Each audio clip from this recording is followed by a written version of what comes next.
All right, folks, let's do number 36. A 25 kilogram object block is initially at rest on a horizontal surface. So the mass of this block is 25 kilograms. A horizontal force of 75 newtons is required to set the block in motion.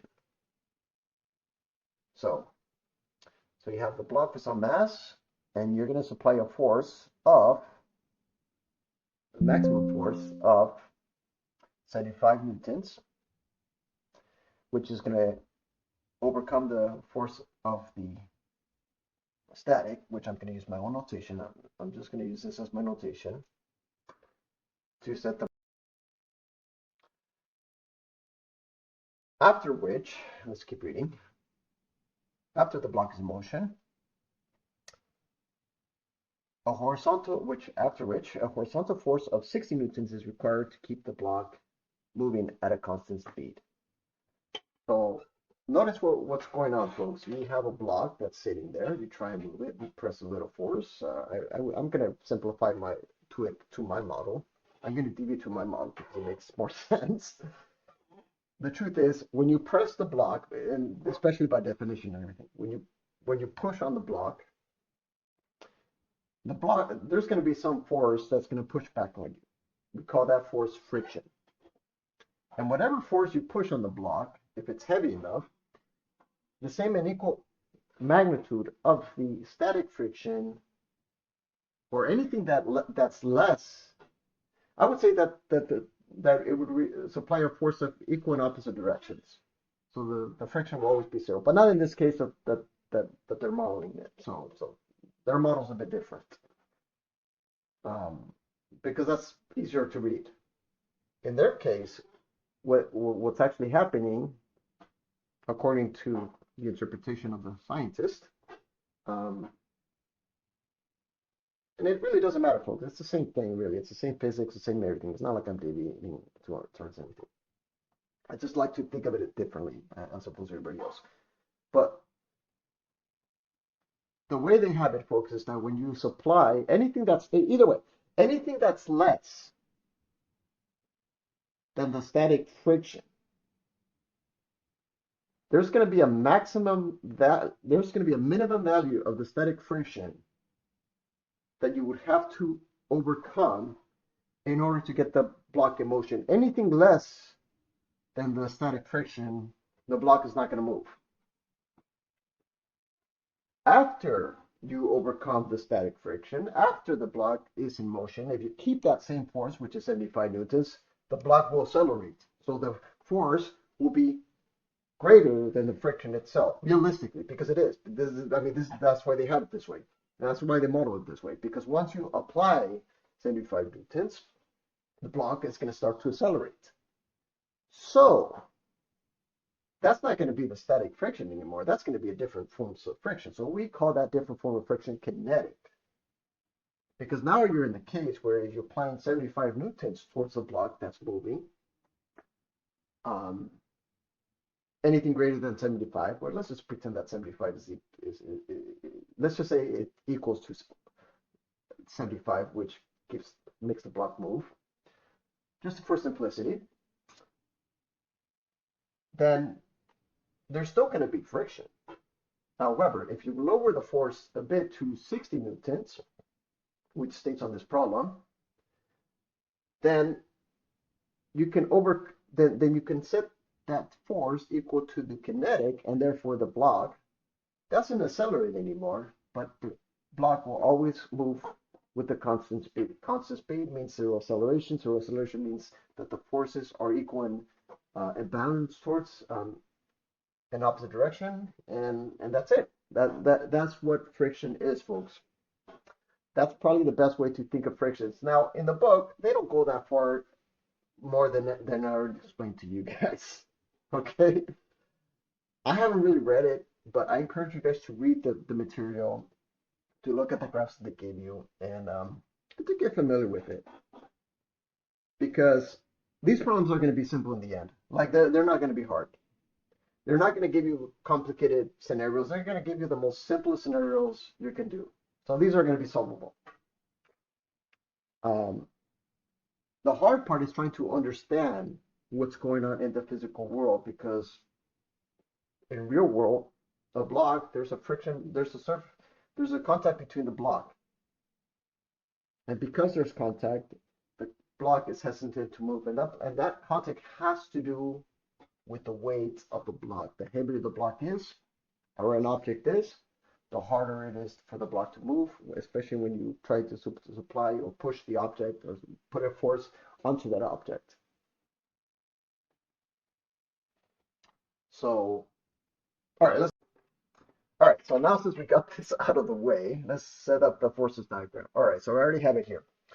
So we're gonna say the case where the block is stationary and you're barely supplying it a force given for it to move. So that force is going to be 75 newtons. So that's going to be the force. So this is going to be the force minus the friction. I'm just going to call it this.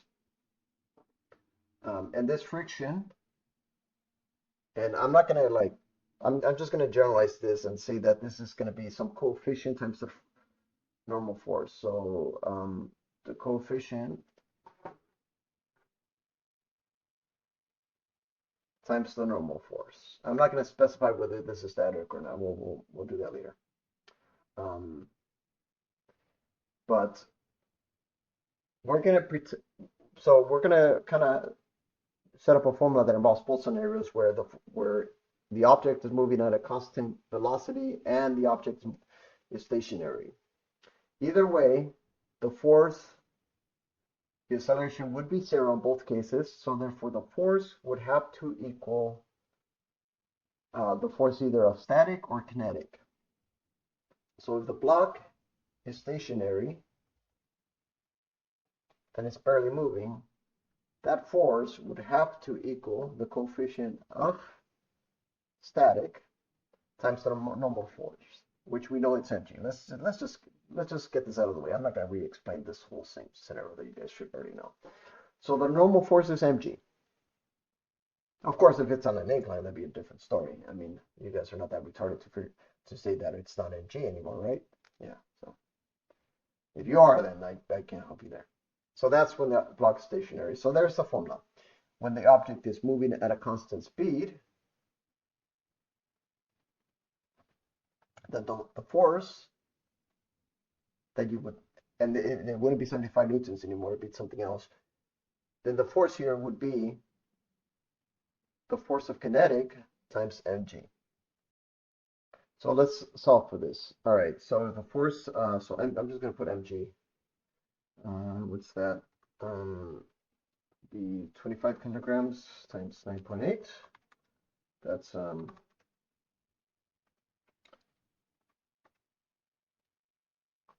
I'll get this force thing out of the way. 245 newtons is going to be the force. So I'm going to say that this is going to be, I'm just going to put the values here so you guys can see the values that you're going to put. So the force is going to be 75 newtons divided by 245 newtons here. And this one would be 60 newtons divided by 245 newtons. This is why it's probably black, because it's a simple plug and chug problem in the end. So the force is going to be 0.306, and it doesn't have a unit, so the other one would be, the force of kinetic would be 0.245. And notice, folks, that the answer is pretty straightforward. It's just those two. It's just the force that you have supplied divided by mg. That's it. But so it's a pretty easy problem to put on paper. But to conceptualize, folks, you do have to conceptualize this, and that's why I'm spending a little more time on this problem, especially when it's, that you guys can easily cheat on, because I do want you guys to understand those basic physics concepts because they're more important than the class itself. Don't just pass the class. Don't be an asshole. Don't just go to the class, pass the class, and then that's it, and then get a good grade, and then just party, and that's it. To the point where your life is just soulless and empty inside. Don't do that shit, folks. Actually, like, start to at least go beyond what they teach at the school. Because if everybody's going to be a brain dead fucking idiot, then we're just going to be living in idiocracy. I'm sorry if this is going to be a math channel. Me, probably the only person out of the whole YouTube people that tells you this because they don't want to reveal the fact that the world is shit, because it is. Because everybody wants to be in fucking denial these days. Let's not do that shit, folks.